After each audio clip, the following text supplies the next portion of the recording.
장사는 뭐라고 생각을 하세요? 한마디로 저는 신뢰라고 봅니다. 신뢰를 잃어버리면은 모든 걸 저는 다 잃어버린다고 생각하거든요.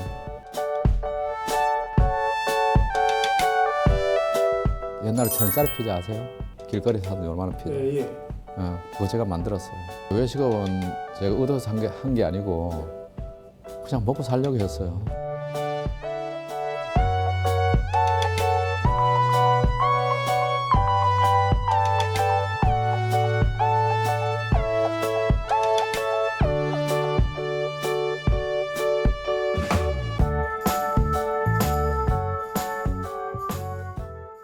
외식업에 관계된 오너들을 만날 때마다 왜 그런 얘기 있잖아요. 아 요새 뭐 누구는 뭐 하고 하는데 거의 제가 아는 모든 외식업의 오너들한테 나온 함자가 있어요. 그게 장기조 회장이었어요. 도대체 왜 그럴까? 근데 이게 아시다시피 사람이 없는 데서는 소위 뒷담화 하잖아요. 그 안 좋은 얘기하고 그런 게 아니에요. 다 좋은 얘기, 긍정적인 얘기만 나오길래 다 공통적으로 뭐지? 굉장히 궁금했었어요. 굉장히 궁금했고 그래서 더더욱 많은 사람들한테 장 회장님 어떤 분이야를 물어봤었죠. 그랬더니 저한테 뭐 이런저런 구차한 설명을 하지 않고 모두 대답이 거의 대동소이했었어요. 만나봐.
계절에 따라 조금 차이가 있나요? 근데 내가 전복을 선택한 이유가 네. 이제 굴 요리를 하다가 굴 요리 계절성이 굉장히 강하잖아요. 네네. 그건 여름에는 잘 안 되거든요. 그래서 굴 요리 전문점 간판을 걸고 별별 메뉴를 다 넣어봐도 여름엔 안 되더라고. 그래서 이제 계절성을 좀 덜 타는 걸 찾다가 전복을 주문한 거예요. 제일 피크가 이제 봄, 가을.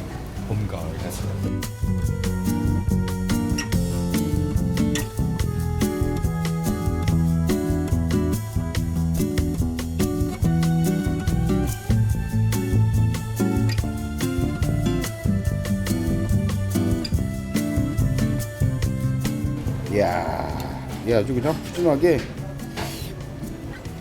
이 아무래도 전복 전문이니까.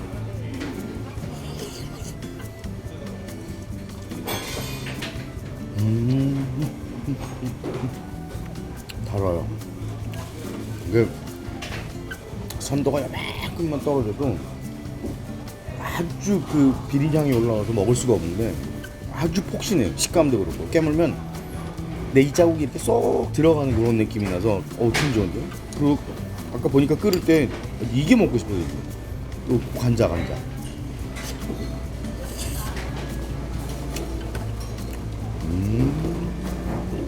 탱글탱글하구나.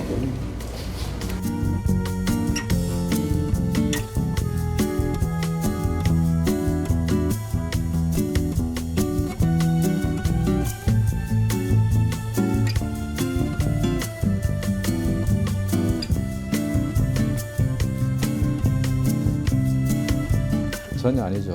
시골에서 농협 아시죠? 시골 단위조합, 조그만 농협에서 근무를 하면서 저는 뭐 농협에 다닐 때부터 지금까지 직업을 하나 가져본 적이 없어요.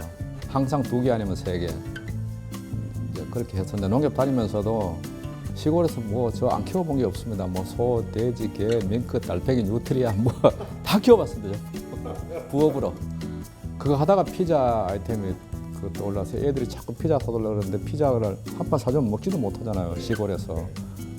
그래서 이거 붕어빵 같이 만들면 안 될까 싶은 생각에 그냥 이거다, 붕어빵 같이 만들자.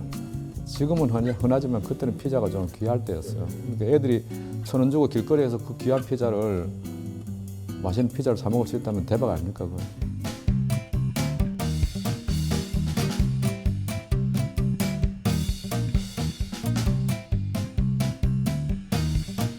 해물찜 하실 건가요? 네, 해물찜 준비하려고. 준비하지. 네. 감사합니다. 해물하고.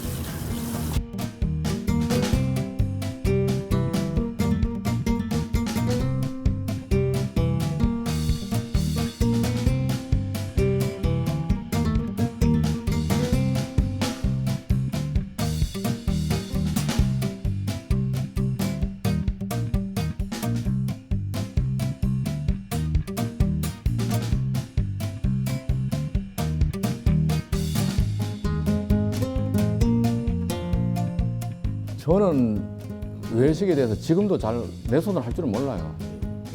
잘 모르기 때문에 다른 사람하고 같은 거 해서는 저 이길 자신이 없어요. 그래서 항상 새로운 걸 찾는 거죠. 그리고 성격이, 내가 농협 다닐 때도 항상 새로운 것만 하잖아요. 그러니까 항상 새로운 것만 자꾸 찾아서 새로운 아이템을 만들어서 조금 이렇게 식상해지면 또 그쪽이 저는 또 재미가 없어요. 또 새로운 걸 찾아 나가기 때문에 같이 하는 와이프가 죽을 지경이죠, 그냥.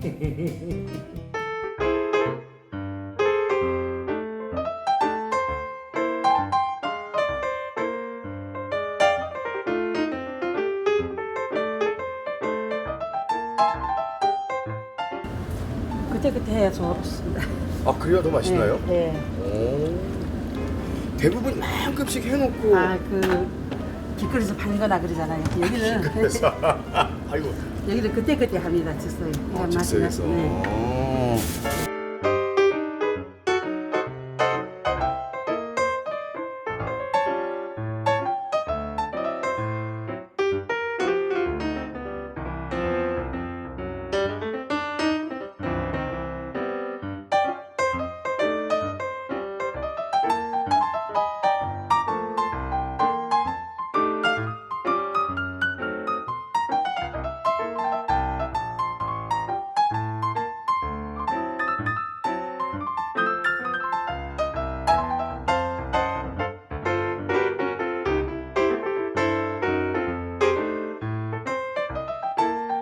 똑같아요. 결국은 점장이 있어야 되고 점장 쉬는 날 부점장이 있어야 될 거 아닙니까? 그러면 직원 뭐 한 7, 8명 되는데 그 점장, 부점장 있을 사람 다 있어야 되고 똑같더라고요.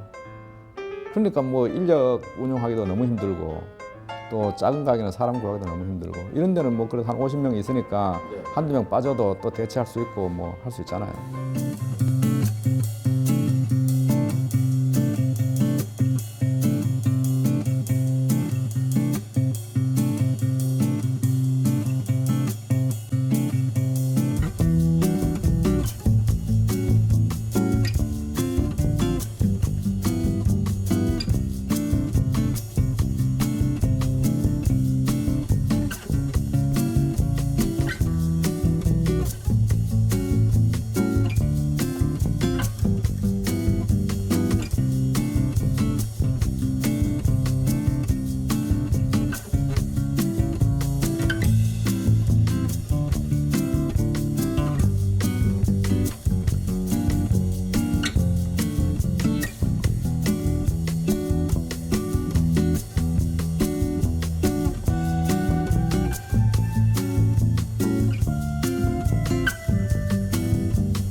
저는 이제 한식 쪽에 자꾸 고집하는 게 홍대나 신촌 쪽에 가면은 지금 새로운 핫한 메뉴가 굉장히 많잖아요. 그런 메뉴들은 제 입맛이나 제 실력이나 제 나이에서는 도저히 따라갈 수도 없고 내가 카페를 해보니까 그걸 알겠더라고요.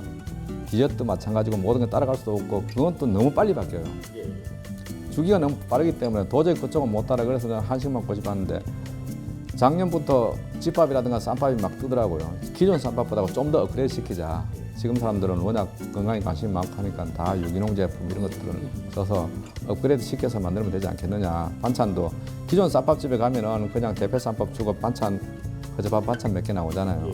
이걸 그냥 한정식 같이 그냥 딱 나가면 어떨까라는 생각에서 일단은 해보니까 뭐 반응이 상당히 좋더라고요.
프랜차이즈 하면서 후회는 좀 했습니다.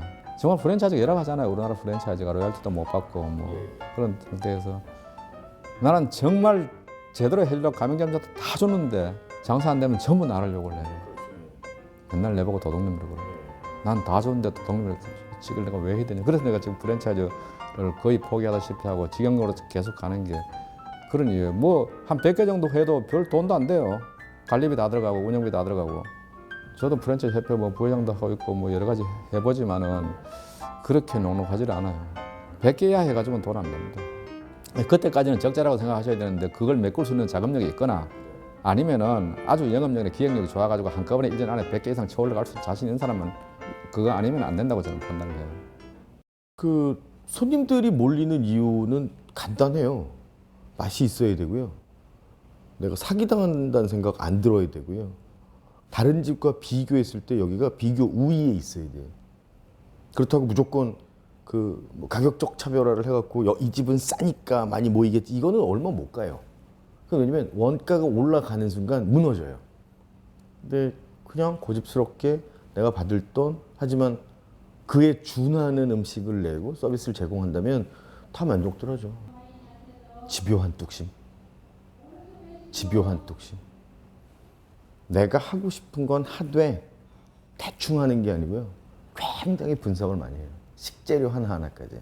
왜냐면 별거 아닌 것 같은데 요새 물론 뭐 유기농 전문 식당 뭐 그런 비싼 집 가면은 주긴 하겠죠.